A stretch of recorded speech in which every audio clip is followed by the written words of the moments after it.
Thank you.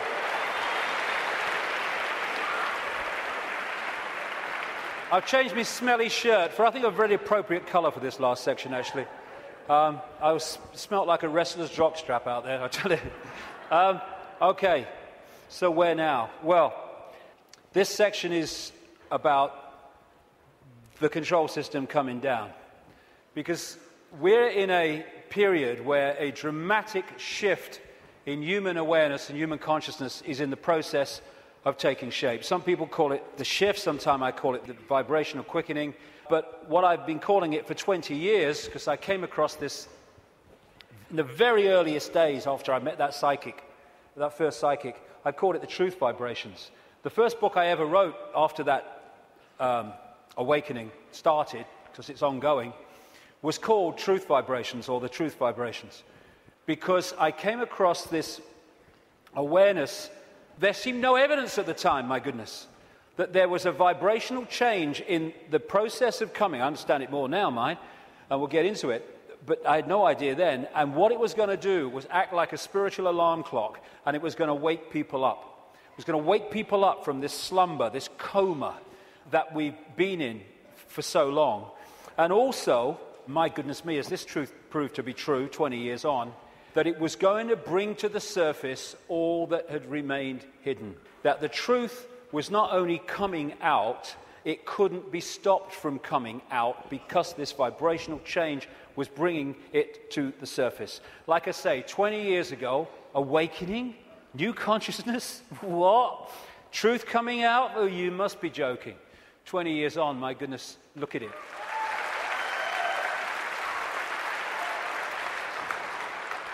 I'm fortunate to travel the world speaking, and I'm being invited to more and more countries you never think you're being invited to.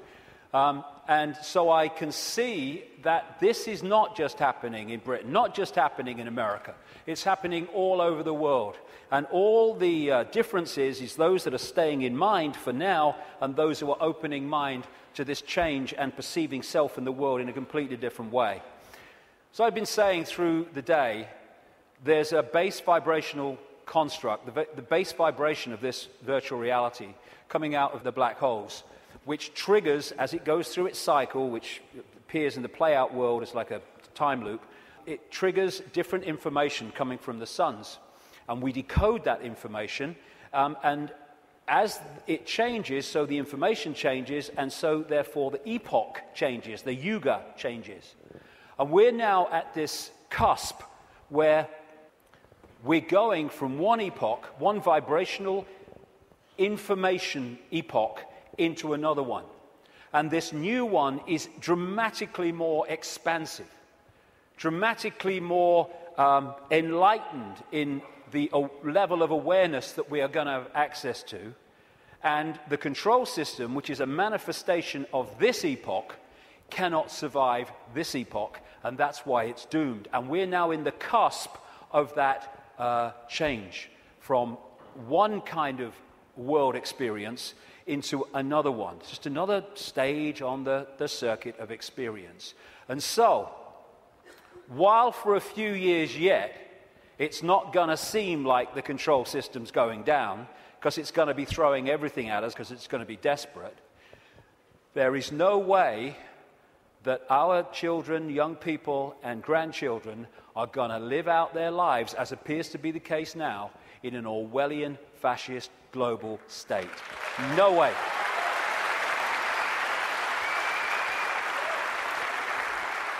This changing epoch, changing information, is starting to be activated within the Earth grid and, of course, within the human grid.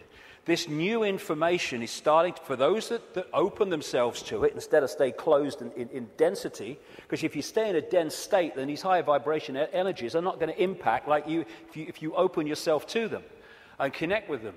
But those that are awakening, this new photon information, this more expanded perception, we're starting to integrate it, and we're starting to get insights from it, because it contains information that hasn't been around in this period we've been through. Now it is, and suddenly it's like, oh, I see it now. Oh, I get it now. Why didn't I get it before? Because you're now decoding a totally different level of information that's becoming available, and it's encouraging us, it's pressing us, it's urging us to open to all that is and change the way we perceive the world.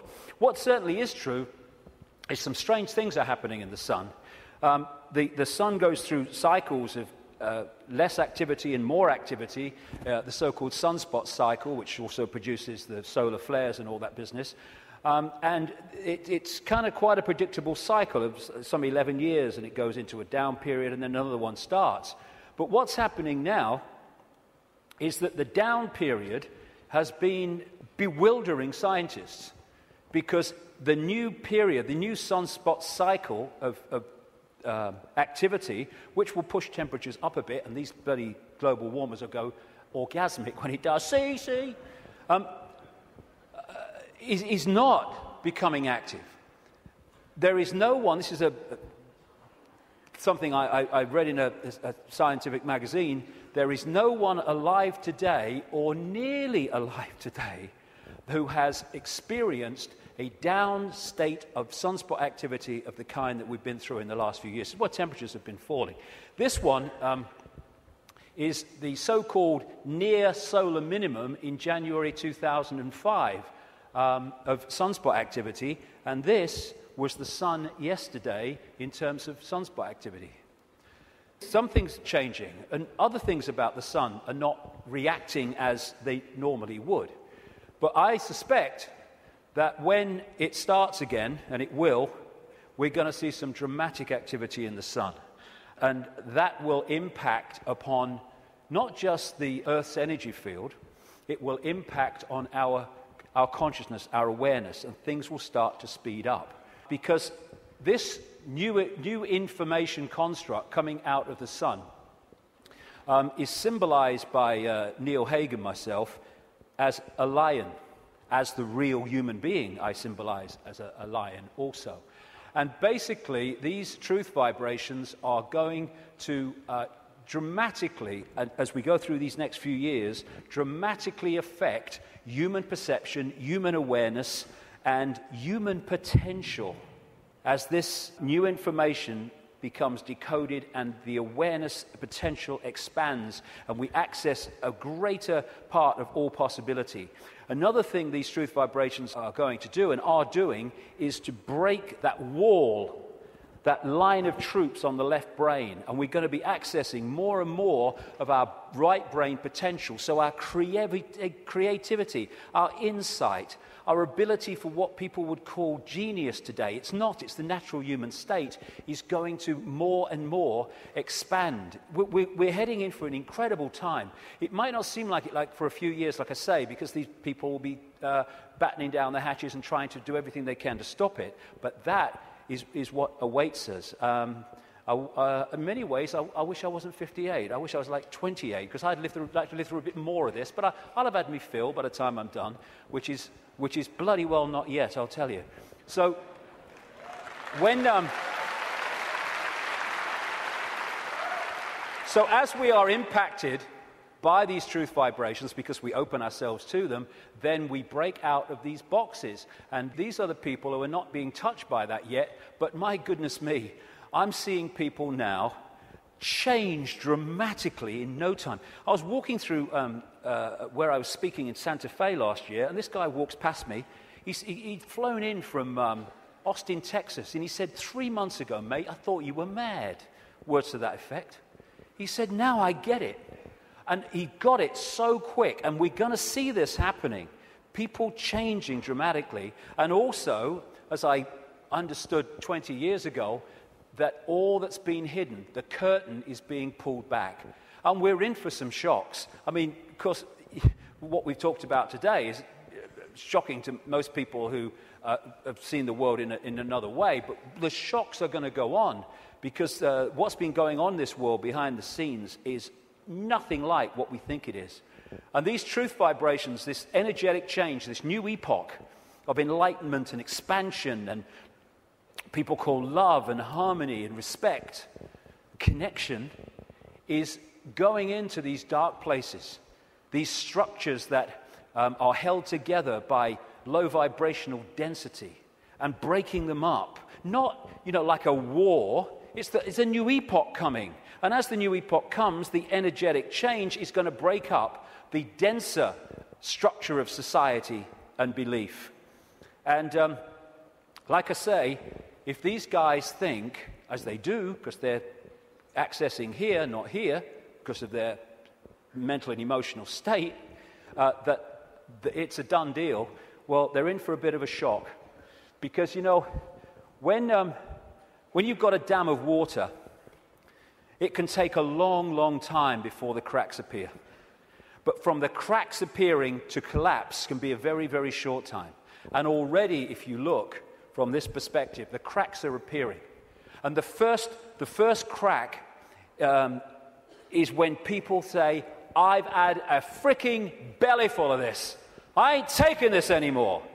Then the cracks start to appear. And what we're going to see in the next 10 years is this control system, increasingly as the years pass and these truth vibrations get more powerful, we're going to see this control system come down, because a new awareness is being breathed into this reality, and a control system based on suppression of awareness therefore cannot survive that change. Now, another perspective on why the control system is going crazy now. As I say, they can see down what we call a timeline further than we can when we're in this reality, because they're in another reality looking in. So they could see, they don't know the scale of it because they can't get out here where it's being orchestrated from, and they couldn't get here. But they can get a feeling, and they have had an awareness that this energetic change was coming, and how it could potentially affect the slaves in terms of waking them up. It is absolutely no coincidence whatsoever that it is now, of all times, in this experience within this reality, when these truth vibrations are manifesting themselves and quite demonstrably changing the way people perceive self and the world, that this control system is at its peak in trying to suppress humanity, control humanity. It's absolutely in sync, because this moon matrix can only influence human perception if humans stay within its vibrational frequency, within its hack. The truth vibrations are taking us out of that frequency range, and therefore it's losing its influence on awakening people by the day, as we start to perceive and see and become aware of things that we weren't before when we were connected to the hack. And all these things, destabilizing us chemically through food and drink, rewiring the body genetically through genetically modified food, what they're doing to the kids, the drugs, mobile phones, and all this microwave soup that we now live in, microchips especially, they're all designed to externally suppress or internally suppress, in terms of food, etc., the human body computer, to stop it accessing these truth vibrations. It seems to be, on the face of it, that they're trying to grab more and more control. The truth is, it is a desperate, desperate attempt to hold on to the control they've had thus far. That's what it's about. It's battening down the hatches to stop the control system coming down. In part because it has many expressions, including creating earthquakes and dramatic extremes of weather. This technology known as HAARP in Alaska, and it's now got other organizations connected to it and technology connected to it increasingly around the world, it bounces radio waves off the ionosphere, the highest part of the atmosphere, and back to Earth. And what it is in major part is a underpinning, a supporting role to this moon matrix to create a low vibrational atmosphere in the lower atmosphere where we live in and operate in like this. Again, it's targeting this morphic field, as the Satanists call it, and some others do too, to keep it in a low vibrational state. It's fighting the truth vibrations. They know what they're doing, on one level anyway. And one of the other things that HAARP can do, and it's in the patents of the technology, it can send out radio waves carrying information, thoughts, on the wavelength of human brain waves, and it can impose those thoughts on the brain, which we then manifest through as our own thinking. That's also part of this, and it's also part of this defense mechanism against this epoch change. And if they change and affect this energy field we live in, we will be affected by it if we stay in density and closed mind state. I'm absolutely convinced, have been for years, that part of the creation of this like sub-reality underpinning, supporting the moon matrix, which was okay up to this point, didn't need anything else. But now this energetic change is taking place. They're bringing the troops in, if you like, to underpin it. And I'm convinced that part of the chemtrails, which kind of pollute our skies and stuff and contain metals and barium and aluminium and all this stuff, is part of creating this sub-reality. What the truth vibrations are doing is healing this schism. It's part of what it's doing. And the schism has been this distortion in the metaphysical universe, the waveform information construct, has been playing out into the holographic play-out world for, what would you call it? Eons, for as long as we can remember. And it has manifested itself out as conflict and fractured personalities and all the rest of it. This is being healed all the time as these truth vibrations impact themselves and we move into this new epoch. And those that are tuning into it, it's healing these divisions. And when this changes, this must change. And the control system is a play-out holographic expression of the schism. So when the schism heals, as it's going to, this distortion, its outward holographic expression, the control system, must fall. That's why it's doomed. It cannot survive this energetic change because it is a manifestation of the distortion that is now being healed. The pieces are being put back in that have been taken out. A totally new era is in the process of moving into human experience, and this control system, it's doomed, and all its expressions are doomed. Not doomed like, let's have a mass bloody murder, mass killing, all the rest of it. Doomed in this reality because they're connected to something that's disappearing. There'll still be infinite consciousness, even those in the control system. They'll remember who they are eventually. It might take some time, and we'll be having a beer with them one day thinking, do you remember when you were stupid? Oh, yeah, I remember that. Oh, God, mate, yeah. Oh, that's what we'll be doing at some point. So this epoch change is moving from a sense of division, left brain, where it sees everything as apart from everything else, sees everything in terms of structure and apartness. We're moving from that perception as this energetic construct changes to a perception of what comes from expanded consciousness and awareness, which is we're all one. We're all expressions of the same one consciousness, which again makes racism ridiculous, ludicrous, insane, the height of ignorance. And as the schism, the distortion is healed, so other expressions of the distortion will become what we call history. The police state, the energetic wars, once we're really in to this expanded awareness, the very idea of going to war. We have laws because of the distortion, because of the epoch we've been going through. We don't need laws in the state of awareness that we're going into, and our children and grandchildren will go even more into. You don't need to say we have a law against murder when murdering someone would never even enter your psyche. You don't need environmental protection laws when harming the planet because you know the planet and you are one anyway would never occur to you. You don't need these things. Laws are there to suppress overwhelmingly, but also expressions of laws are to try to mitigate for the distortion that manifests itself in distorted behavior. The idea of anyone going hungry in a world of plenty in the epoch we're entering, never even conceive it. You mean they used to let people starve? That's this mentality that we're moving out of. And we're at the cusp now of this change, which is a very interesting place to be. We're going back to that.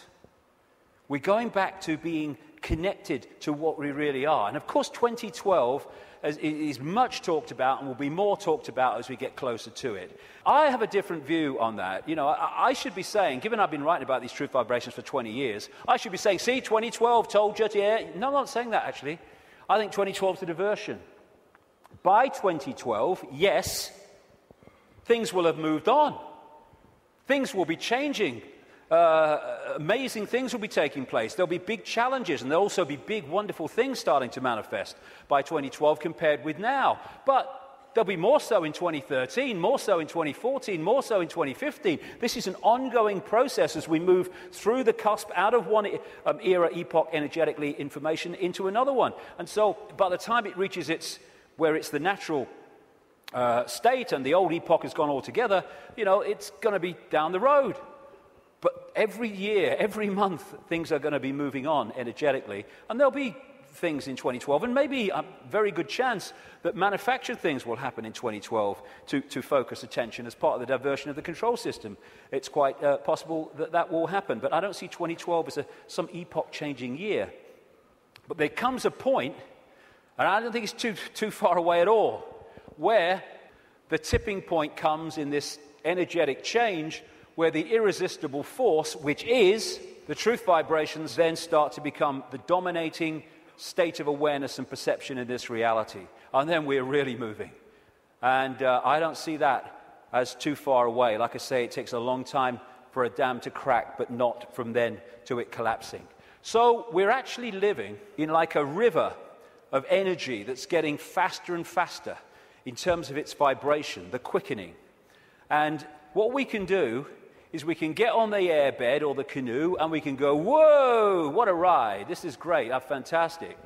Or we can stand there and try to hold on to the world as it was, in which case we're going to be expending more and more energy trying to hold our status quo, and eventually we won't be able to hold it, and we'll get, symbolically anyway, washed away.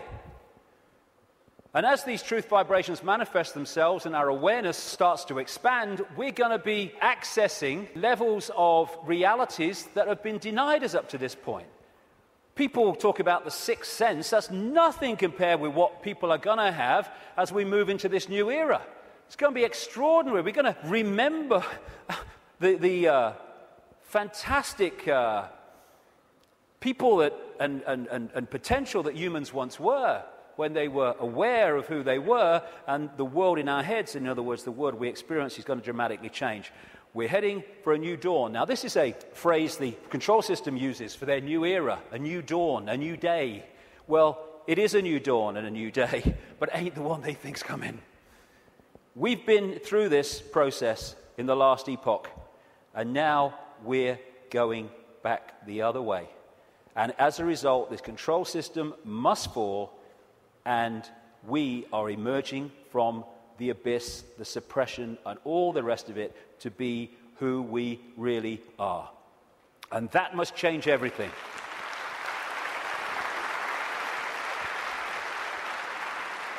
Einstein said, you cannot solve problems with the same level of consciousness that created them. That is very good news, because what we've been doing through this epoch is creating problems with a certain level of consciousness, mind, and then bringing people in to solve the problems with mind and creating more problems. Now we're in this change where we're expanding consciousness, expanding awareness, and suddenly that cycle of problem and more problem, and it's unsolvable. There's no way out of this. Suddenly it's a piece of cake. Look, it's so simple.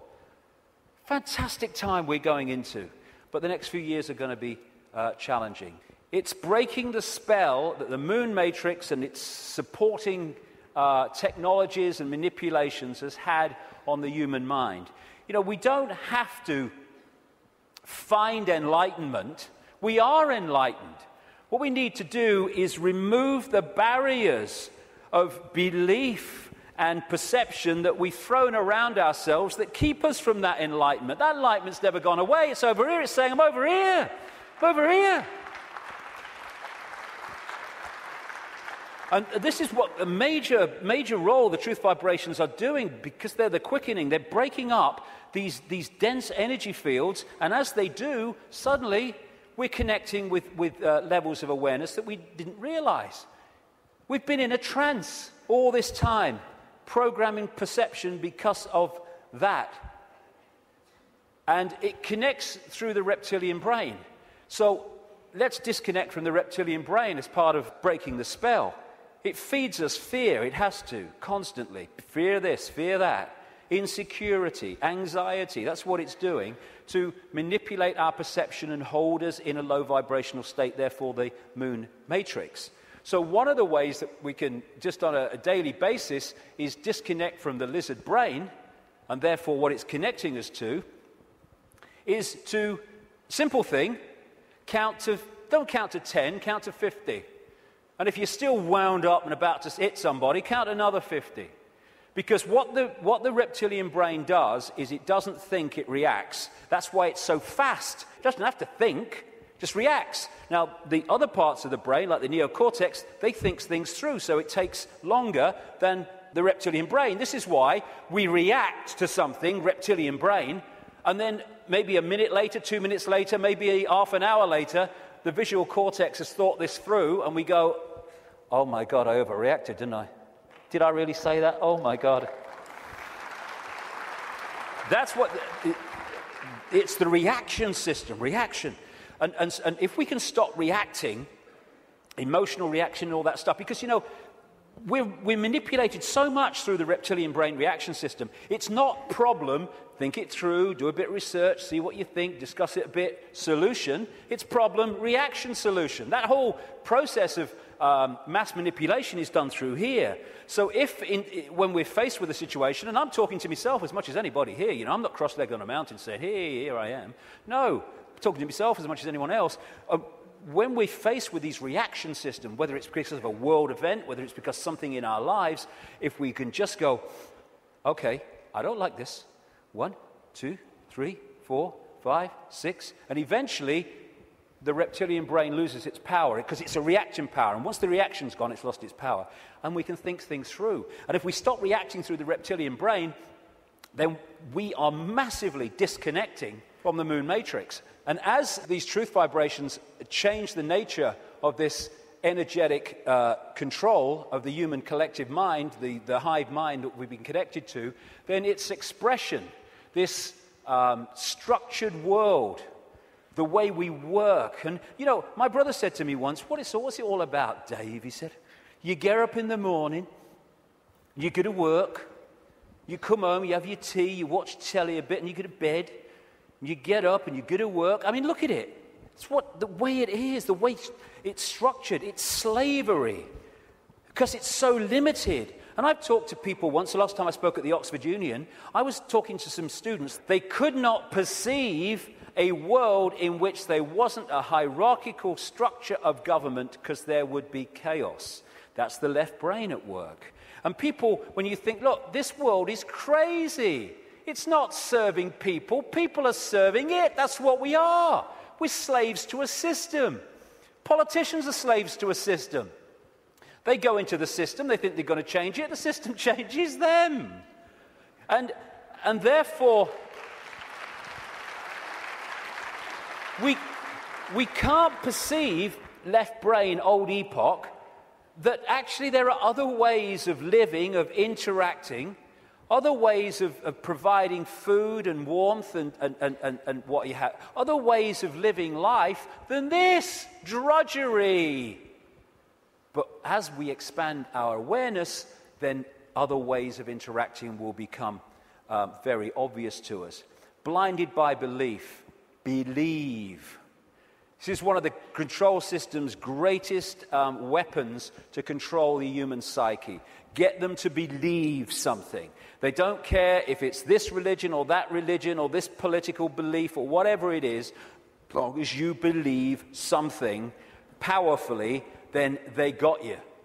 Because belief builds walls around itself, repels all borders that challenge that belief, and suddenly you're living your life on a postage stamp or a dot.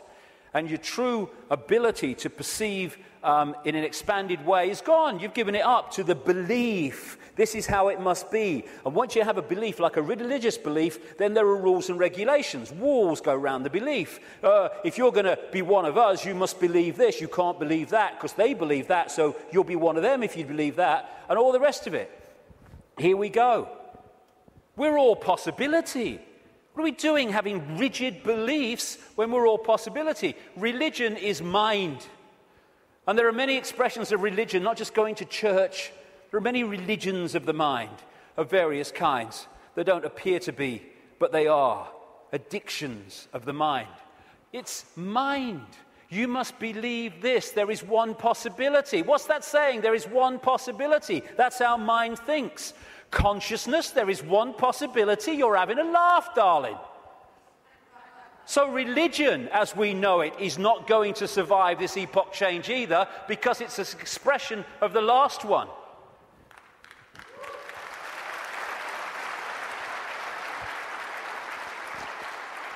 These are people in a hypnotist stage show who've been told that they are religious believers. There's so many religious believers who are like that. There's so many prisons of the mind, religious belief, racial belief. I'm in a different spacesuit to you, so I'm better than you all. It's like being two spacemen on the moon and they're having a bloody argument because what spacesuit is that colour and that spacesuit is that colour and that was made here and that was made there. Mine's superior to yours. It's childish, child's play. And by the way, it's not just white people who are racist. It's a mentality that can manifest through any race. And we have racism all over the world. It's not a racial belief, racism. It is a mental mind state. And anyone that thinks they're superior to anyone else because of their body computer state or color or whatever is controlled completely by mind and ignorance, political belief, self-identity belief. I am Joe Public, I'm little me. All these things will go and have to go if we're going to open up to the truth vibrations, because they are all about limitation, all about little me. And as researchers have shown, when we have rigid beliefs, the brain fires off the neurons in a specific network. And what that does is filter reality, decode reality, in line with the way those neurons are firing. Therefore, it continually edits its reality and creates self-fulfilling prophecies, if you like, that it keeps seeing the world according to its belief. Despite receiving information that challenges the belief, it just filters that information in line to protect its belief. And then when you change your belief system, as has been shown in research, the neurons start firing in a different way, and you start seeing the world in a different way. If we can get to a point where we open our minds without belief, we come from a state of knowing, all-knowing consciousness rather than belief from mind, then we open up the range of perception and understanding and awareness well beyond anything you can access if your brain is firing off in this symbolic way, limited by rigid belief, whatever belief that may be. When we open our mind to consciousness, everything changes. And to do that, I would suggest we need a blank sheet of paper. You know, it's not about learning anything new. We're all knowing if we can access that level of ourselves. It's unlearning the programming that has kept us from that level of awareness that we truly are. And therefore, because we're dealing with all possibility at the core of our being, that's what we are, we need a blank sheet of paper. All preconceived idea needs to go. All preconceived belief needs to go.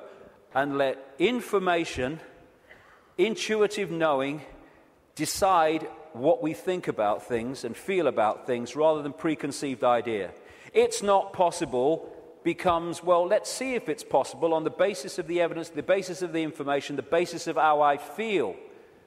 And then suddenly we're not saying, no, that's possible, I'm going to shut that out by reflex action. We're going to look at it. And when you do look at it, as I know from experience, what seems to be crazy to start with starts to take on very profound dimensions. Because we're all possibility. And if we're saying only this is possible, only that's not possible, we're not operating at the core of our being, which is all possibility. We are editing things. We are limiting ourselves. We are entering the realm of mind. And it's a time to choose, in many ways, between the head, the intellect, not that he doesn't have the part to play, it does, it being the governor, and the heart, knowing, intuition.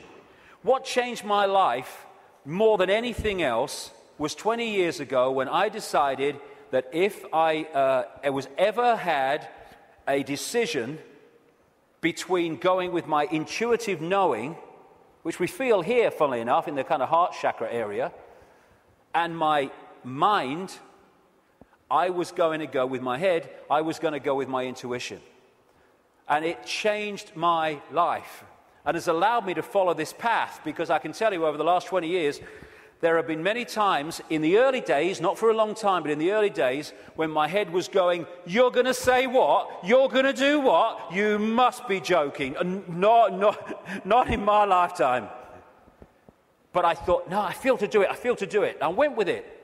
And as a result, you follow this energetic path through intuitive knowing that's been laid out. And what happens, because intuition, knowing, is coming from another level of awareness beyond five-sense reality, it means that to five-sense reality, general world, some of the things you do when you follow your intuition are seen as, I think I'm possibly an example of this, are seen as crazy and mad and lunatic and dangerous and all that stuff. And what happens then when you do that and you get that reaction is that the head kicks in, the mind, which wants to protect its preeminence that it's had up to this point, puts its arms together and says, see what happens when you don't listen to me, see the trouble you've got into? And it's like, okay, and you come back into mind. But if you stick with it, and you take what comes as a result of expressing your uniqueness and expressing your intuitive knowing, then eventually things happen, good things, great things sometimes, that happen not despite what you did and the reaction you got, but because of it. And then the mind, the intellect, looks at this and says, well, hold on a second. It might get you into trouble, but eventually it works out.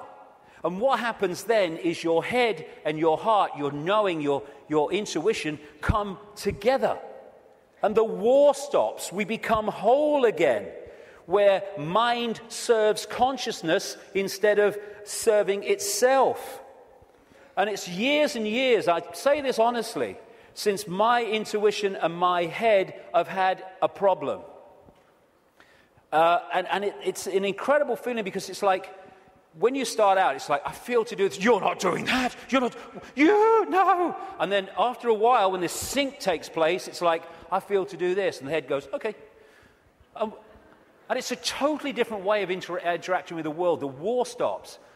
And this is open to all of ours. But the first thing is what it is. It's to face the situation we're in, and then we can do something about it. First thing, to realize that up to this point, we have been slaves thinking we were free. And so the first stage is to acknowledge that, and when we do, we can do something about it because we're accepting what the situation is. The second thing is to choose freedom over slavery and be prepared to do what is necessary to achieve that freedom over slavery. And when we do that and we mean it, there is a shift in our energy field. As that shift takes place, what I call magnetic attraction, it's the energy field of the human body is an expression vibrationally of our state of being, mentally, emotionally, what we might call spiritually. And therefore, our state goes out as a vibrational field, and it draws in other vibrational fields that sync with it. We call these people, places, locations, ways of life, jobs, opportunities, or lack of them.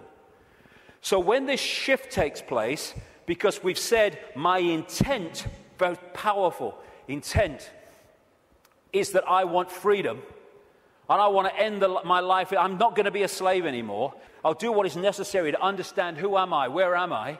Suddenly this energy field shift takes place, and we start drawing in new people, places, locations, opportunities, etc., that are syncing with the new vibrational state as opposed to the old one. And at this point, and I experienced this big time in the public eye, we experience this shift as our lives falling apart. Partnerships may end. We may lose our job. We may change location. We may, like me, undergo massive ridicule.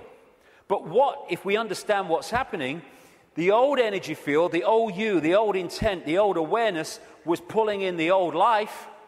And then when it shifts, it's pulling in a very different expression of the new vibrational self. And that transitional period, when the shift takes place, the old life falls apart. But if you want to change your life, then the old life has to fall apart unless it serves the new one.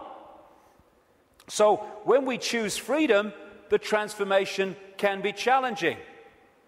It's easier now because more and more people are going through it and we're beginning to understand the process. I felt like this so many times. I went to the top of a hill in the south of England, the west of England, one day because I didn't want to upset anybody.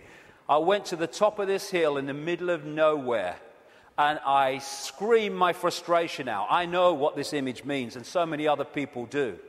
But it was the old life breaking down so the new one can take over. It's time to know thyself. Not thyself that we've been told we are, but thyself which we really are.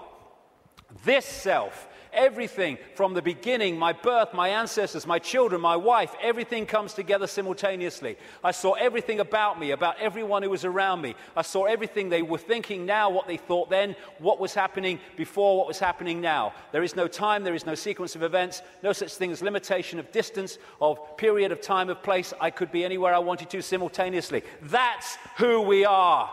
And that's what the control system has tried to keep from us.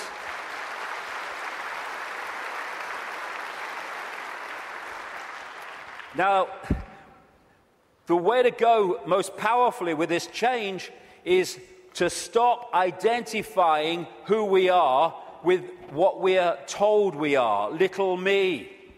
To stop looking in the mirror and thinking that reflection is me, it's all I am. And looking at ourselves under the microscope, that's who I am. And bringing our point of observation from I am David Icke, a personality born in Leicester, England in 1952, to I am infinite consciousness. All that is, has been, and ever will be, can be, all possibility. Infinite love, having an experience through this lens into this reality that they call David Icke.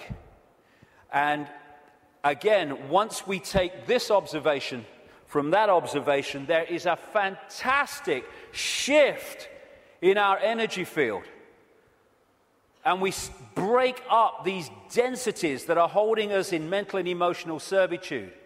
Everything starts to change when we move our sense of self-identity. That's why the control system wants us in there. It can't cope with this. We have to be in there. Little me. And this is the fork in the road. Are we going to live our lives as consciousness or mind? As all there is or little me? Because that will decide the kind of world we're going to live in. Escaping the box, and it is a box, it's a vibrational box. Getting out of this thing called cognitive dissonance, where we lie to ourselves. Cognitive dissonance is, if people haven't come across it, it's a very powerful controlling mechanism whereby we have a belief about self or the world or a situation, and we're sticking with it.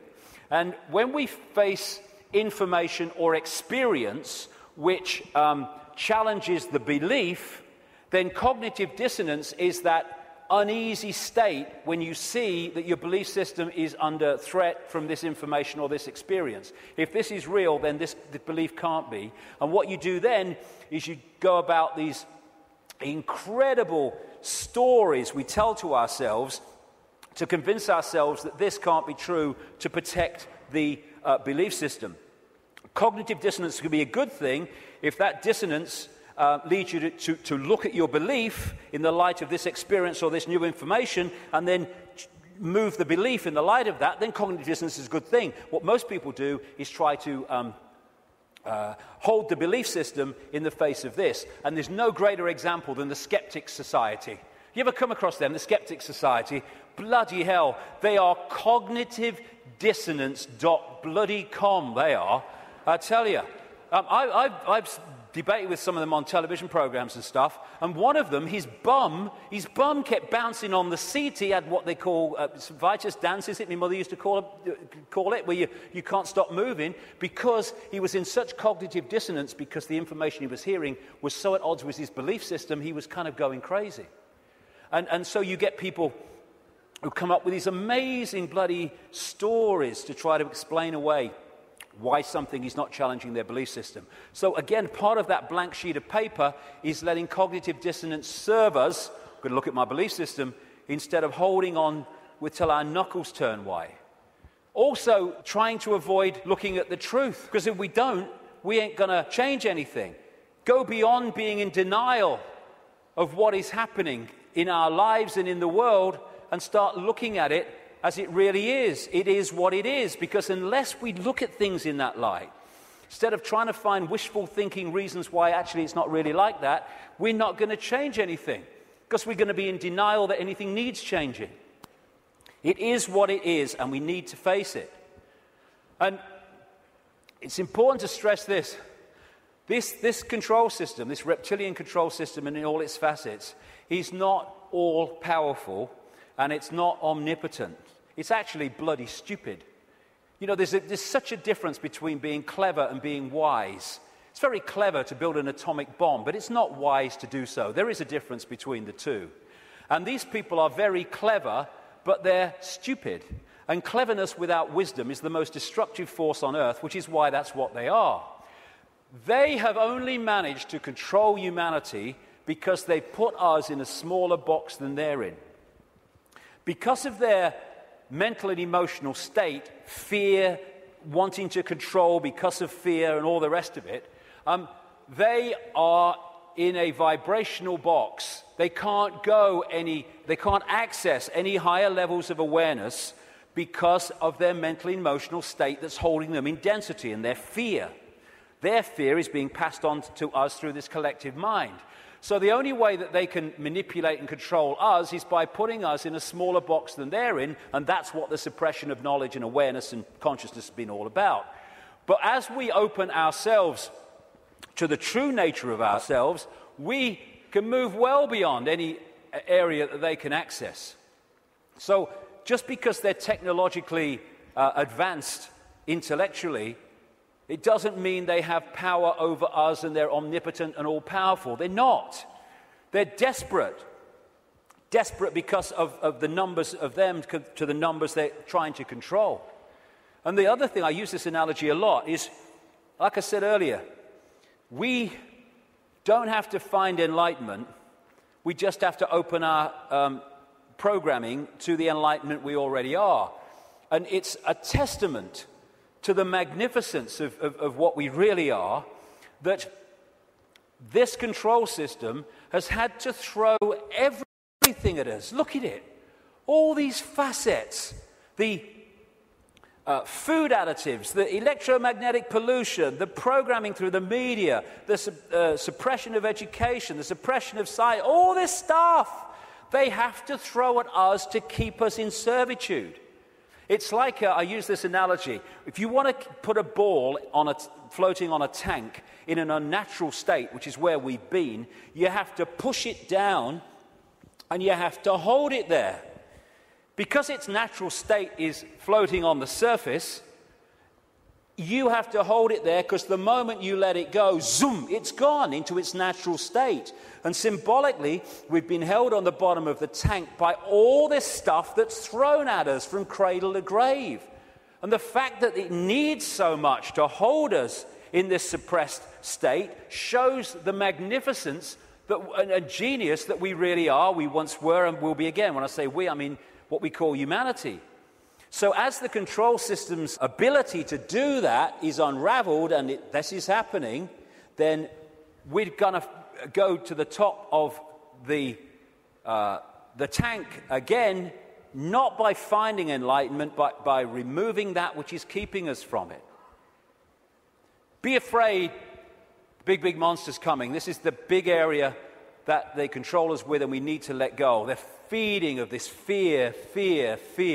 Like I say, 1.5 billion people in China controlled by a handful because of fear of challenging the handful.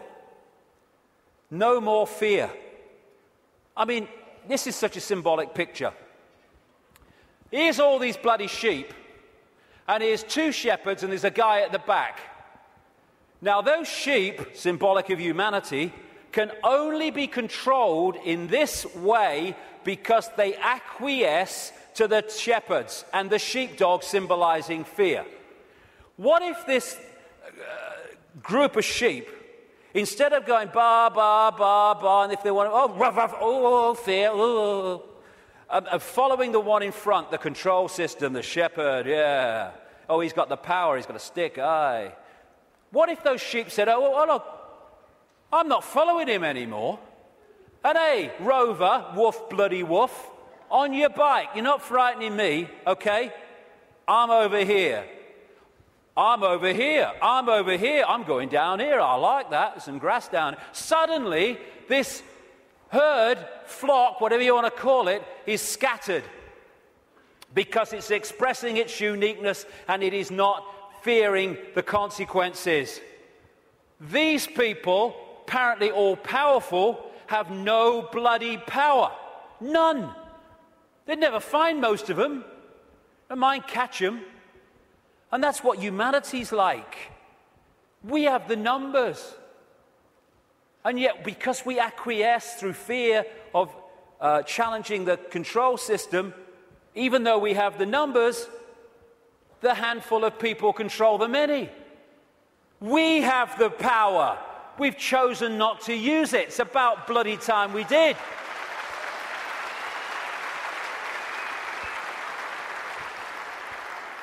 God, the answers are there in front of our eyes. The definition of insanity is doing the same thing over and over again and expecting different results, Albert Einstein. Absolutely it is. So it's pretty certain that if things are going to change in terms of control and suppression and all this stuff, then we've got to stop doing the same thing over and over again, and that is acquiescing to the control system. We're all possibility. What are we doing, thinking that we just do the same thing over and over again? That's one possibility. Let's express our uniqueness and respect each other's right to express our uniqueness. We're all possibility. Actually, one possibility is swimming against the tide. Let's try it. And let's respect each other's right to do that. We should be celebrating diversity. Diversity is an expression of all possibility. It's acquiescence and conformity that is an insult to all possibility. And yet that's what this system wants us to do, conform. And you know, at least sheep need a sheepdog to keep them in line. Humans have out-sheeped the sheep because we keep each other in line. We don't need the sheepdog.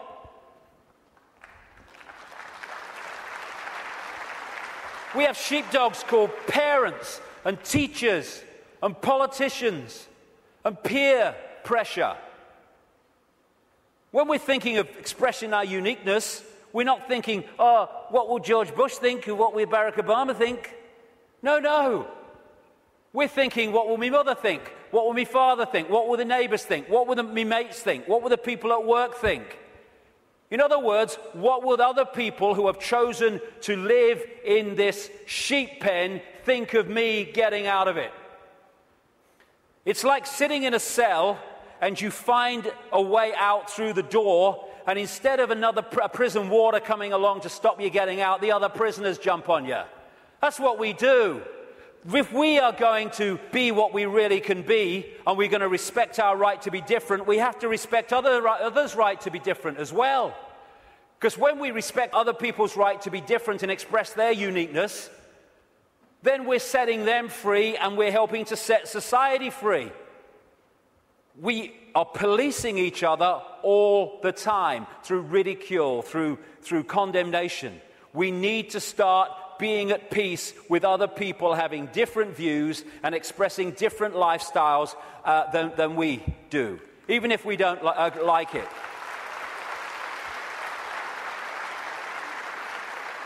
This breaks up this sheep policing the sheep.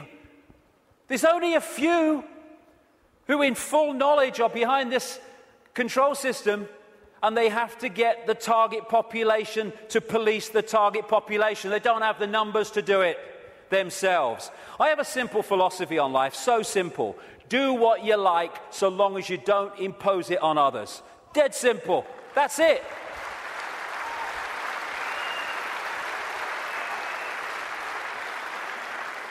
And I've heard people say to me, that would be anarchy. What about people murdering each other? Well, I think that murder could just about constitute imposing your will on another person. And when you think about that simple philosophy, it overrides all law, need for law, if we live that. We don't need laws that say don't murder when you wouldn't impose yourself on another person. But we can do this. You know, if Henry Kissinger wants to sacrifice George Bush, be my guest as long as you both agreed. Because when you leave the body, you'll feel right prats and you might learn something in your eternity. I get interested when they want to impose things on other people that don't want those things imposed upon them. That's what the control system's trying to do. That's why I'm interested. But express ourselves as long as we're all agreed. And we don't impose it on other people. We have this either or. Someone wants kind of a rave or something, and some people don't want to be affected by all the noise and disruption. And so we say, they can have it, they can't have it. It's either or. Any society that was conscious would say, okay, we can sort this out, okay? They don't want the noise, fair enough, understand that. They want to have a party, a rave, a good time. Okay, now, let's find a place where they can have what they want that don't disrupt anyone else's life. So they can have their experience that they want and no one else is affected. Everyone's a bloody winner. This is either or. Someone must win, so someone must lose, so someone could win. Old epoch consciousness. Winner, winner, win, win. That's the new consciousness. I stand up on my desk to remind myself that we must constantly look at things in a different way. You see, the world looks very different from up here. You don't believe me? Come and see for yourselves. And it does. When you move your point of observation, the world looks so different. When we break out of constantly scanning the world from a single point of observation, so everything looks the same. From a higher point of observation, things look very, very different. And we can break out into infinite consciousness. Clear our minds. That's another thing, another layer on the onion. It doesn't matter. My goodness me, how we make things matter that don't matter. And it clutters up our mind, it clutters up our emotions, and holds us in low vibrational servitude. I have a thing I call the deathbed perception.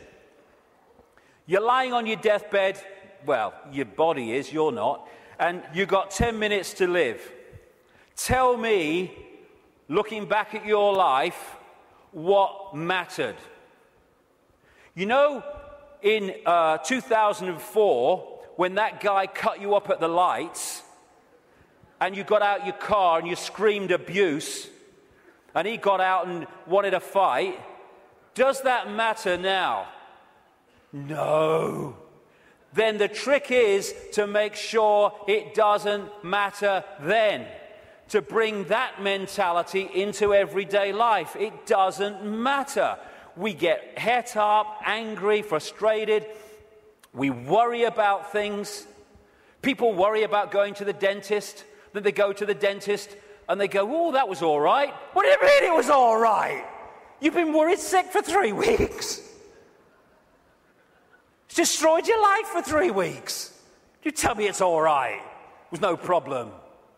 It's bringing this. It does. What really matters? What really matters is loving each other, caring for each other, being kind to each other. What matters is expressing our true magnitude of infinite genius, not acquiescing to meaningless things that we take so bloody seriously. How many things do we look back that got us really het up, frustrated and angry, and we look back, it didn't really matter, did it? Well, don't let it matter then. That's the thing. And then there's what I've long called combing the mirror. Combing the mirror is a crazy thing, because what happens is you want to change your hair, so you comb the mirror. Funnily enough, your hair doesn't change. What you have to do is comb your hair, and then the mirror reflects it. And this so-called out there world is like the mirror. It's not even out there. It's a projection of in here. If we're going to change this apparently out there world, we have to change in here.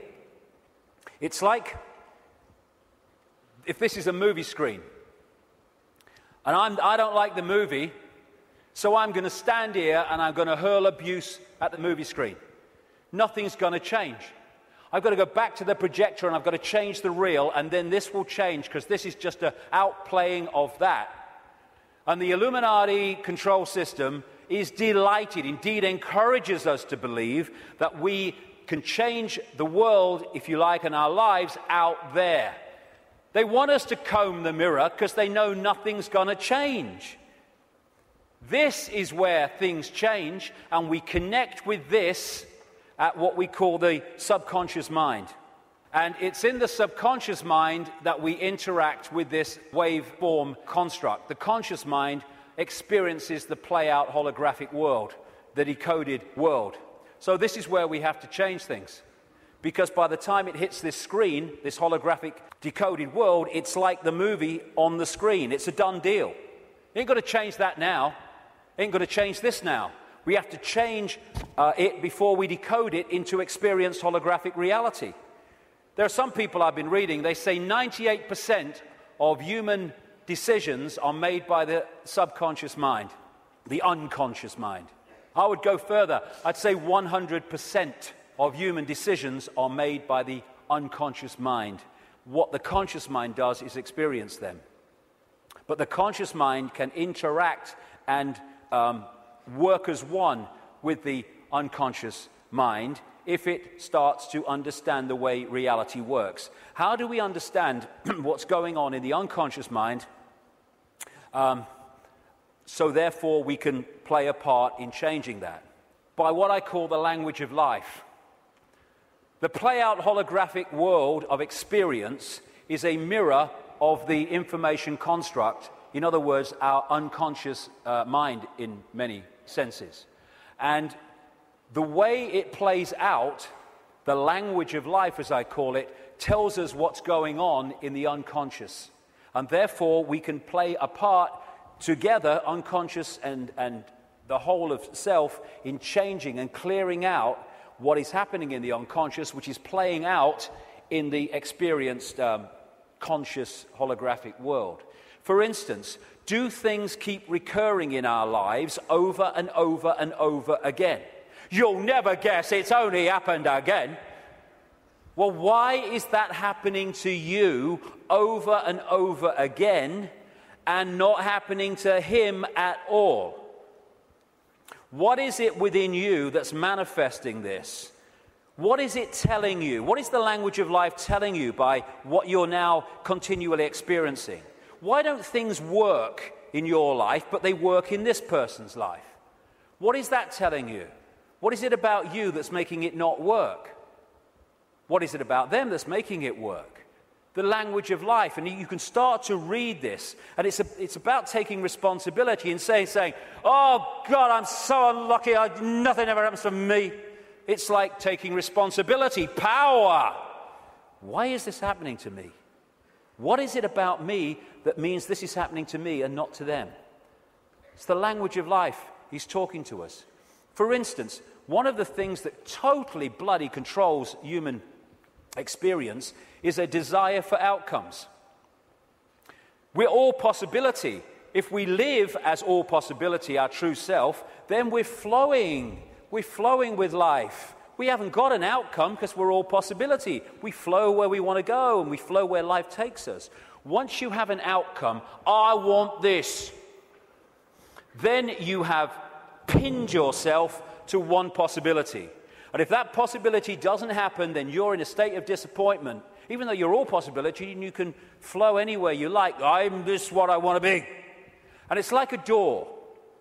And people go through life and they're going, bang, bang, I want to be this. This is my outcome. Bang.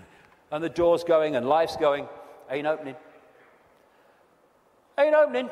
Bang, bang. Frustration. Anger. Why me? And it gets more, okay, now we're going to put this across the door. And they still go, bang, bang. This is my outcome. And then all the time this is going on, over here, there's a door swinging open saying, hey, come through me, no problem. Oh, no, I want to be this. Bang. And we go through life, and the door doesn't open, and that one's saying, over here. But because we have an outcome, it means it controls our life. And like I said earlier, and suppresses our life. I don't have an outcome. I don't have an outcome. When I get up in the day, I don't have an outcome. I don't have an outcome in my life. I just go where it takes me. Outcomes are limitations, preconceived ideas. Now, intent is a very, very powerful force for change. This is my intent. That energy goes out there, and through what I call vibrational magnetism, it draws towards us what we need to do to achieve that intent. Not when there's an R in the month, and every now and again, every time. So when we have this intent, I want to be truly free. I want it to be the true magnitude of how I am. I want to know what's going on in the world. I want to understand this. What happens is that intent, if you mean it, it's not just words, otherwise it's no power at all, then that intent will start drawing to you people, places, experiences which let you achieve that intent. And often they are very challenging, and your whole life, your old life starts to break down as a result of this. And a lot of people go, if that's transforming, no thanks. And we go back to the old life. But intent, if we mean it, is the first stage of transforming our lives from what they are to what they could be. The thing about intent, however, that it's the need to sync the intent with what the language of life is telling us. Because if you sync the intent with that door that ain't meant to open, then you can have a very powerful experience called frustration. Because the intent then is not going to open the door, because it ain't meant to open, because it ain't your journey. I have this thing, flow equals go, stuck equals chuck. Or at least look again at what you're trying to do and how you're trying to do it. It might be how you're trying to do it that's not stopping it flowing. But in the end, life is not meant to be a bitch and then you die. It's not meant to be a series of frustrations and barriers. It's meant to flow. That's what we are. And if it's not flowing, then the language of life is saying something about us. Why isn't it flowing? And interestingly, I've experienced this so many times. I know other people have too. Once you acknowledge what the experience you're having is, maybe one you don't like, is saying about you, you acknowledge it, you bring it to the conscious, boom, there's an energy shift, and the problem disappears. The pain in the arse in your life goes out. Because you've acknowledged it, you've read the language of life, and therefore you don't need to experience that anymore and come to that understanding, because you have, and it's gone. Taking responsibility is a very, very fundamental part of this transformation. Carl Jung, the Swiss psychiatrist, said, people will do anything, no matter how absurd, in order to avoid facing their own soul. And not taking responsibility is the absolute epitome of giving your power away. When we say it's all your fault that I'm in this situation, whether it's collectively or individually, what we're saying is, I don't have power over my life, you do. Taking responsibility is taking your power back and saying, okay, I'm taking responsibility for this because I have the power to change it. They're not responsible for it. They're just the language of life speaking to me about my responsibility. Therefore, I'm not going to play the blame game. This is my responsibility, and I'm going to deal with it. And when we do that, we take our power back and we can change things instead of going through life as a victim of other people's circumstance, which means we're powerless. That's little me. And we ask ourselves, why me? Why am I going through this experience? Well, through the process of vibrational attraction, vibrational magnetism, an expression of us is going out, and an expression of us comes back in the form of people, experiences, locations, jobs, everything. So therefore, what we're putting out is what we're pulling in. Why me? Because we're creating it. Bad luck, good luck, no such thing. Why do some people win? Some people lose. Because some people pull that in, some people pull that in. You get people who they say, you meet them and they say, nothing ever happens in my life. And you say, well, what would you like to happen? And they go, well, I don't know really. Well, I don't know really goes out as a vibrational information field, and what comes back is a life where nothing happens. Why? Because you don't know really. So we're not victims. We think we're victims, and the control system wants us to believe we're victims, because then we will do nothing to change the fact that we're not expressing the power that we have. Why me? Ask yourself, because it's your choice. It's your choice and my choice in the sense of there's not some guy with an AK-47 on some other dimension saying to our consciousness, get in that body or I shoot. And in the same way, once we get in here, we attract what we attract. And when we take responsibility for that, we can stop attracting it. Why me? It's like the Oracle said in the Matrix. You've already made the choice. Now you have to understand it. You didn't come here to make the choice. You've already made it. You're here to try to understand why you made it. And as the message from the psychic 20 years ago said, arduous seeking is not necessary. The path is already mapped out. You only have to follow the clues. We are guiding you along a set path.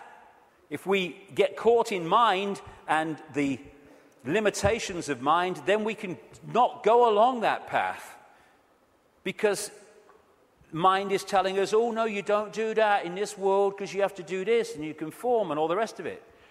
The difference is that when we make the choice of the path we want to journey on in this reality, in what we call a life, we're doing it from this perspective of perception. When we're trying to understand why we made it, we're doing it from this level of perception. So this sees it on one level, and this is going, I'd agreed to this, you must be having a laugh. Never. Well, this is seeing it in a different light. And it's the same collectively. Why us? Why are we here at this time now as this cusp of change is going on? Same thing. You've already made the choice, now you have to understand it. You didn't come here to make the choice, you already made it. Now you have to try to understand why we made it. Instead of complaining at the situation we're in, and again, this made the choice, this is trying to understand it. Once you break out of this into this, you then start to understand it, because you see what we're experiencing from a totally different perspective. For instance, this sees, in the journey down the symbolic river, this sees the next turn on the river, no further. This sees the whole river from source to sea. So this is seeing an experience in the moment that this is having in a completely different way to how this is seeing it. For instance, you're going down the river on a canoe, it springs a leak. You paddle across to the bank and you sit there and you're angry and you're frustrated. Why me? Why am I so unlucky? And then some guy comes across and says, hey mate, you were so bloody lucky. There's a bloody waterfall around that next turn. And we can even override that through intuition. When we intuitively access this, we intuitively know, no, I'm going to stop for the day here. I'm not going to go any further today. And this might be saying, oh, we can go further. I'm not going any further. And so many things we can be protected from by following our intuition. Why are we here collectively? We're here to break the spell. We're here to break the spell on the human collective mind. What a great thing. What a great thing to play a part in.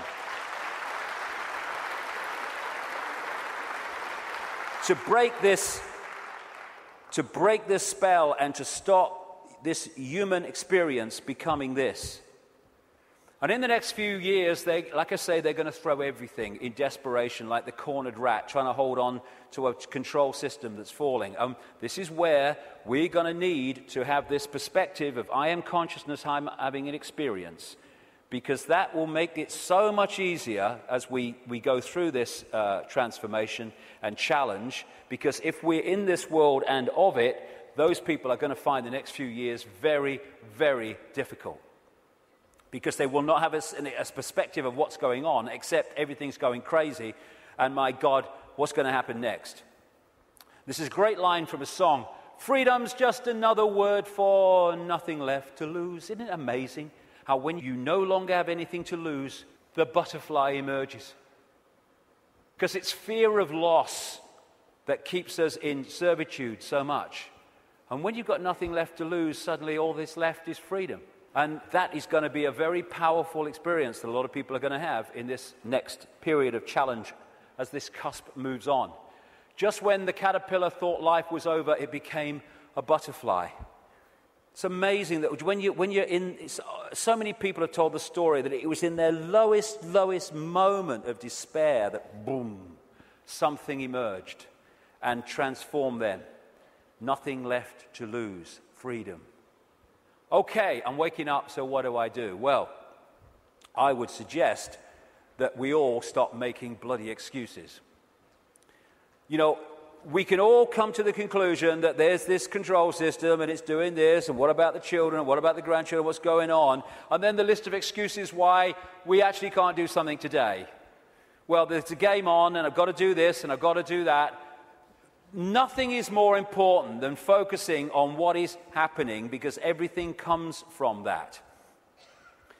What can we do? We can refuse under any circumstances, no matter what the frickin' laws and the pressure and the imposition, we can refuse not to have the right to express our freedom of expression.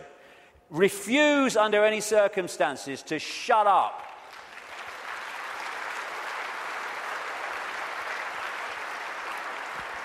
If vast numbers of people did that, this is the key to it all, what are they going to do? They don't have the numbers.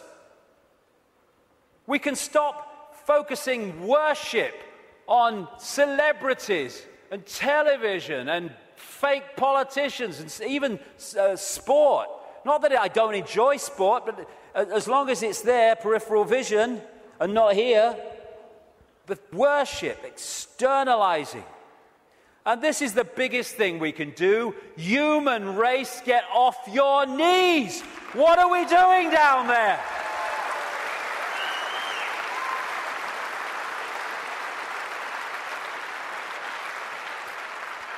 What are you doing? You're all that here's as it been and ever can be. Where have you bloody knees for? Well, I'm only little me. No. If we get off our knees, the control system's over. Martin Luther King said, a man can't ride your back unless it's bent. And then there's the people in dark suits and uniforms. Hey, you got children and grandchildren and families as well. What are you doing serving a control system that wishes to impose a fascist state on your families?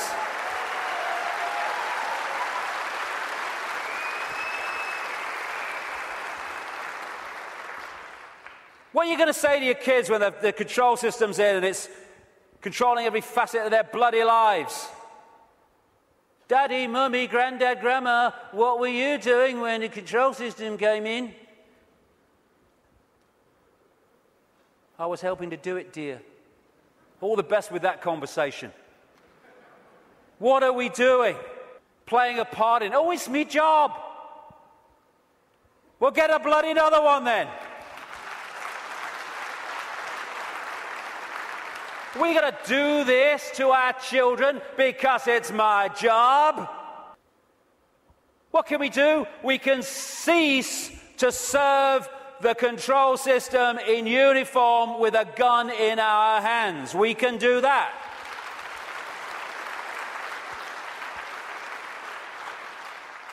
Soldiers are not there serving their country, serving their people.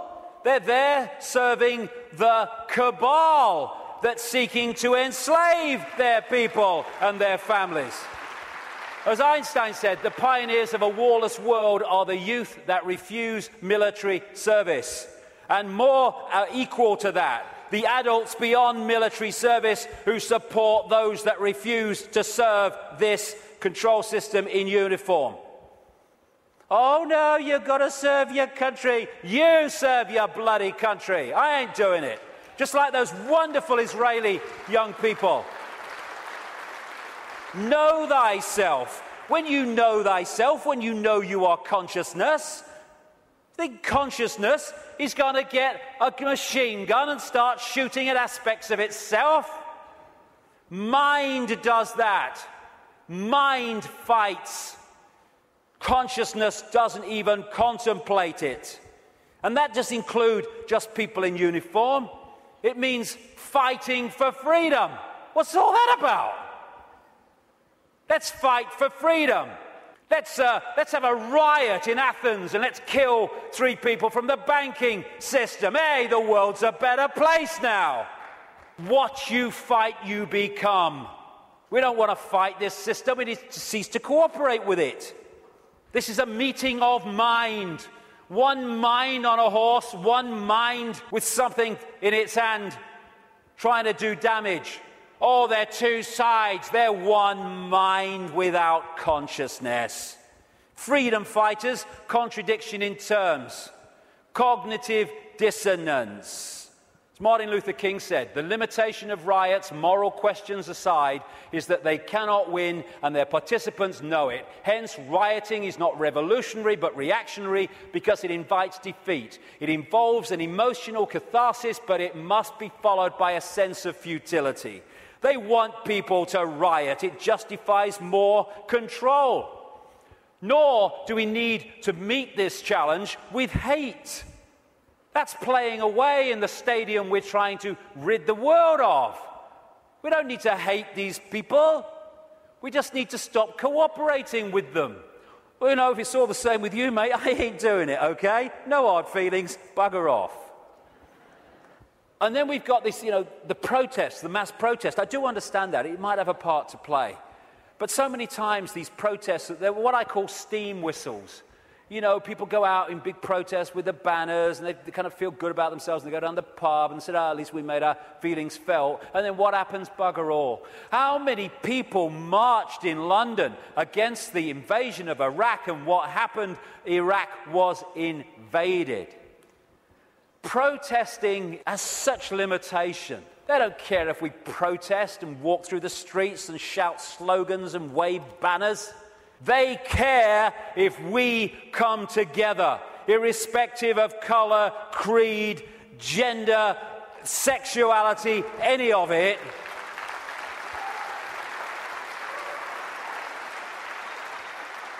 Put our differences aside and unite behind what affects us all and all our families. This control system, this Orwellian agenda, is not trying to enslave black people or Jewish people or middle-class Americans or Hispanics or Australians or Indians. It's trying to enslave all of us. And what it wants to do is divide the target population against itself through these fake, ridiculous fault lines of race, religion, income bracket, so that we divide and rule the target population and they can pick us off one by one. They are terrified of us putting down those fake fault lines and coming together and uniting behind what we should all believe in: freedom for all, irrespective of who we are. Injustice anywhere is a threat to justice everywhere. Someone else's injustice is our injustice, because if we allow injustice there, eventually that injustice will come here anyway.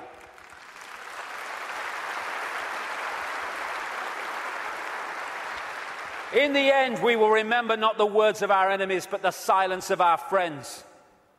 Silence is consent. Can you hear us now? Silence is consent. Because while we're silent on these impositions, the impositions just keep going on and on and on. By our silence, we are acquiescing, even agreeing to them being imposed. The end of silence, the end of acquiescence. If we want to be free, then don't run and hide. Because you can put your head in the sand and ignorance is bliss, but only for a while. You can put your head in the sand because there's a tornado coming. But the tornado's still coming, your bum's in the air.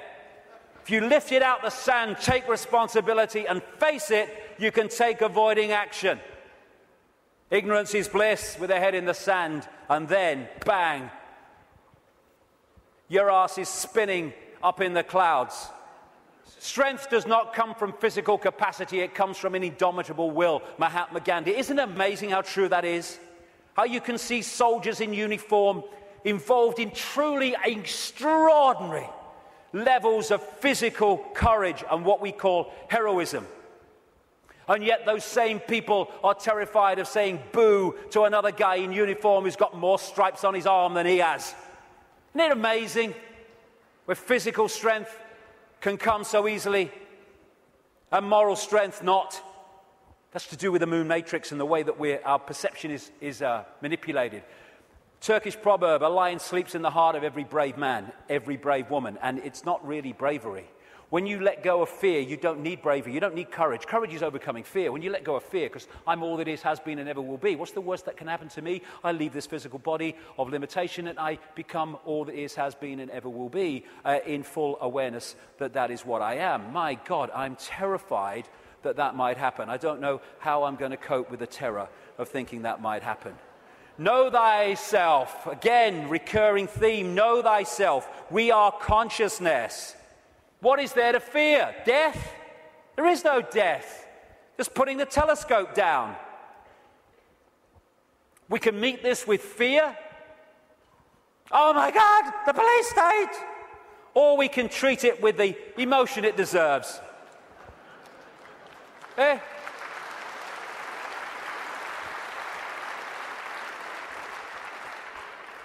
What we have to do is comply. Compliance! That's what we have to do. Because if we don't comply, the control system's in desperate trouble. So it has to frighten us into complying for fear of not complying and the consequences that come from that. Well, hold on a second here. There's something about this that ain't right. When we look at this structure, we look there for the power. But why is that there? Because these silly sods are holding it up there. This is the power. They have to persuade them that they have the power, so they don't take the power to bring that crashing down. Fear of bringing it down through fear of not complying. Once we step out of the pyramid and refuse to cooperate with it, no violence necessary, by the way, then the pyramid starts to collapse because we're holding it together. It's a house of cards. That's all it is. Oh, it's the control system. It's a house of cards. Simple thing. People are being fined ridiculous amounts of money for putting their wheelie bins out on the wrong day or too many inches from the bloody curb. And people go, I don't know, what's the world coming to? It's the big brother state, innit? And then what you going to do? What time's that game show on, honey? Terrible, a bloody thing, I don't know. What? What's that going to do? Don't tell me that's Big Brother. It's little me that's causing that, not Big Brother. What if thousands of people, when someone is fined that money for that ridiculous thing, and like I say, they're just giving us more and more ridiculous things to see how much we'll take before we resist, and when we don't, they give us even more ridiculous things. What would happen if, when someone is faced with that fine, thousands and thousands of people in that area put their wheelie bins out in the wrong place on the wrong day, week after week after week after week?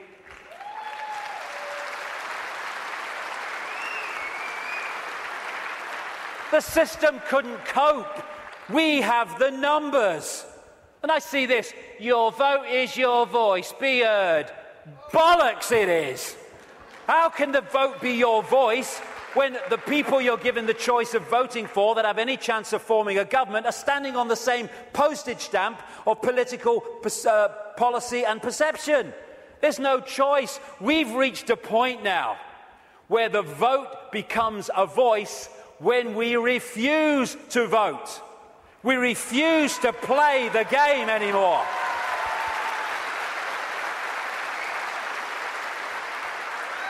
What would have happened at this recent election, this farce, if tens of millions of people had said, we've had a bellyful, we're not voting, it only encourages them?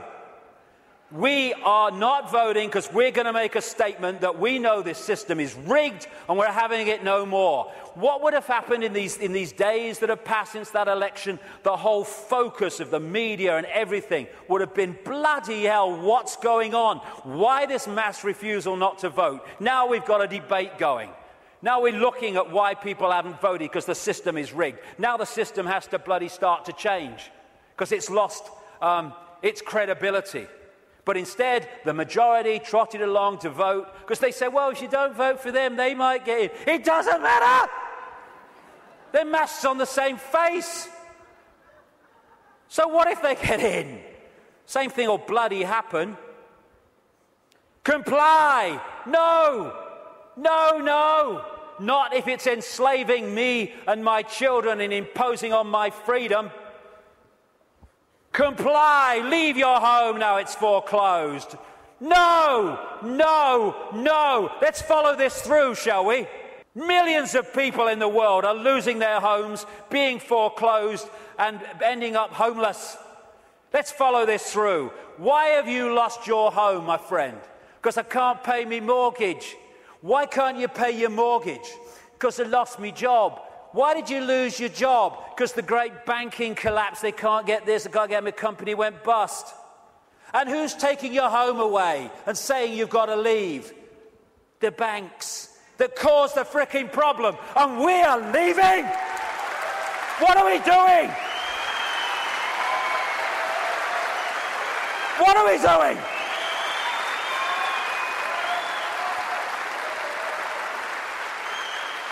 No, we won't leave when the banks have caused the problem and now they're telling us to leave to take the assets. No, we won't. And people who are not being foreclosed need to support those that are. We're all in this together.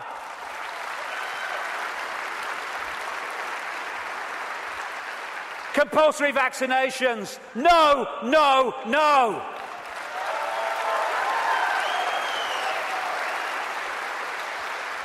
You must do what we say. We have changed the law. Not if you are imposing on my freedom and my rights to be a free citizen with a free voice. No, no, no. What are they going to do? They come out of Downing Street, whether it's Clegg and his mate bloody Cameron or it's bloody Obama or whoever it is in America, and they say, we've had a discussion and this is what we're going to do. What if vast numbers of people say, well, we ain't doing it? They have got no power whatsoever. Their power comes in our acquiescence. Oh, but you can't defy the law. Okay, let's follow this through, shall we? By the way, while I'm talking, put your arms out and I'll put the handcuffs on, because that's what you're telling me. What you're telling me is this. We have no say in laws that are passed. And then we have to obey those laws. Well, okay, forget freedom then. Okay, what if they passed a law that says we take your children away? Would you obey it?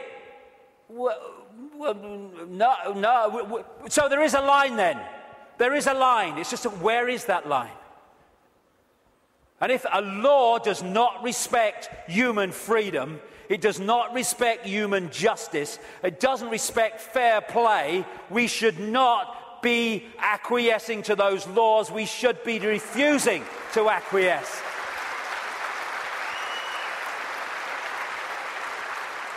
What we need is not compliance, we need a non-comply dance, where we beat to a different drum and we dance to a different drum, where we refuse to acquiesce to this control system that seeks to enslave us even more than it already has.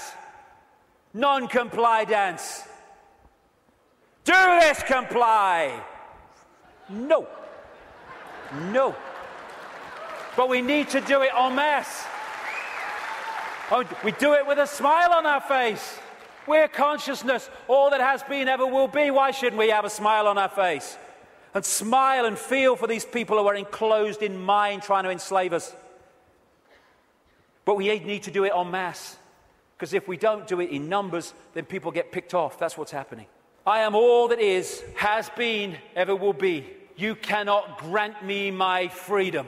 It is not your gift to grant me my freedom or take it away, because I am, we all are freedom.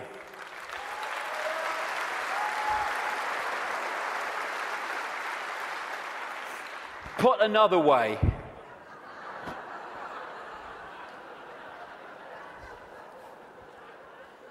what would infinite consciousness do? Move perspective, little me, all that is. What would infinite consciousness do in the situations that we face, as against what would mind do? If it's not right, don't do it. If it's not true, don't say it. Absolutely right. You know what would change the world overnight?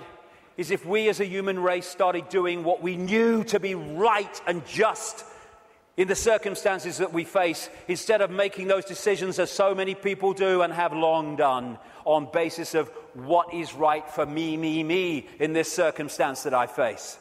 Okay, the just thing to do might not be in the moment the best thing to do, but it's the just and right thing to do. And if we started doing what we knew to be right when we're faced with these decisions, as opposed to what we perceive is right for us in the moment, although doing what is right for us in the eternity, then everything would change. If we want a world of peace, then be peaceful. It sounds trite, it sounds simple, but it's devastatingly profound. That's what we need to be with each other. You know, we have people going on anti-war marches who are hurling abuse at each other in their relationships and stuff like that. If we war with each other, then the collective version of that is warring collectively. If we want peace, let's be peaceful. If we want a world of kindness, then let's be kind. And it must come, for goodness sake.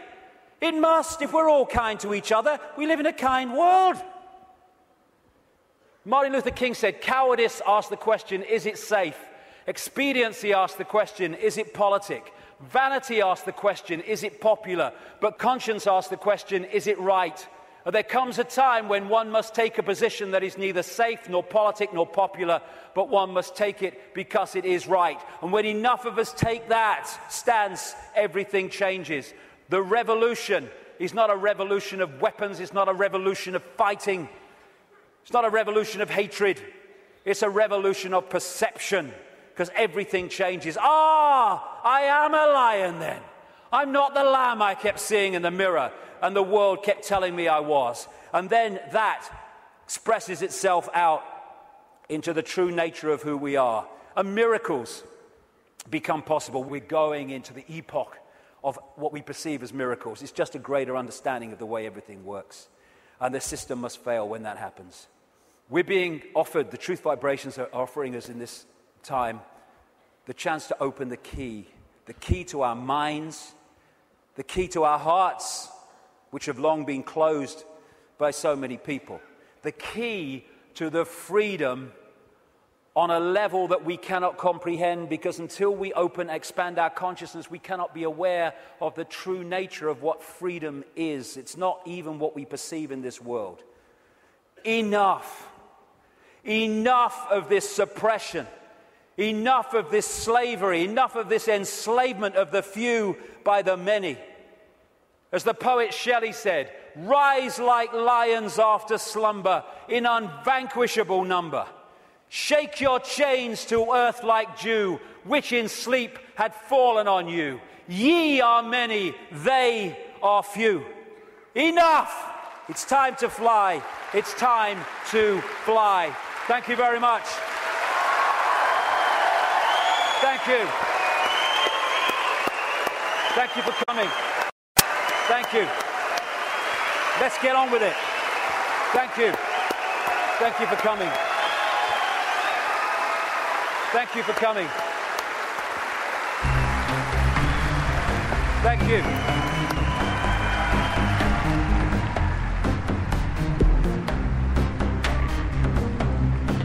I've waited for years to see him.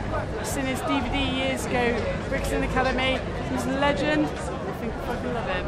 I've been to all David's events here. This is the best one ever. It's the most original, the most passionate, and it really is the greatest. I've never seen David so charged up. I've never seen him so full of stamina, so full of energy, and so there's so much inspiration in what he's said here tonight. He doesn't pretend to be a guru or anything like that, and he admits himself he's struggling with the same, things that we are, and I think that's why he's fantastic to listen to. All of it struck a chord. It's probably the same as everybody that's been there. Everybody's aware that, I don't know, that there's something going on. Do you get what I mean? And it's was traveling 600 miles. It was, well, yeah, definitely. I think the freedom aspect obviously is a really important part of it, because I'm knowing and actually everyone coming together. But I mean, I've been following David Icke for a couple of years now, just kind of opened me up. So what I thought stood out for me is that there was a lot of detail that David Icke gave that's not out in the public. It's not open knowledge. Some of his talk was a little controversial, I thought, but it was still on point of what he was saying. Everything seemed to lead up to one big crescendo at the end, which pointed every direction, no matter what field, race, color, creed you were from. It all pointed in one direction. So unification is the bottom line.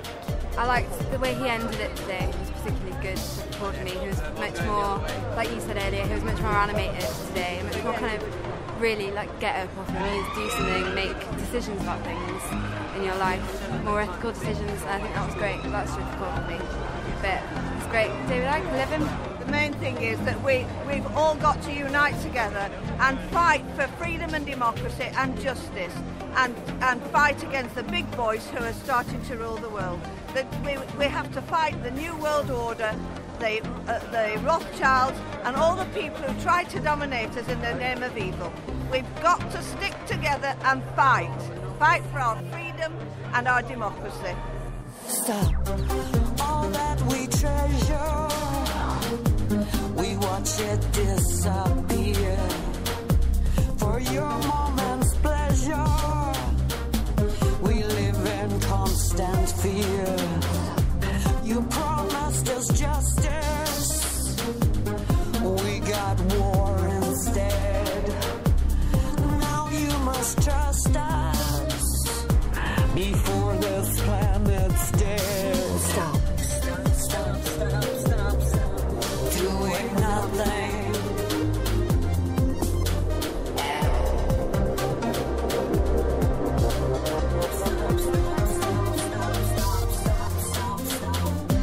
This world is a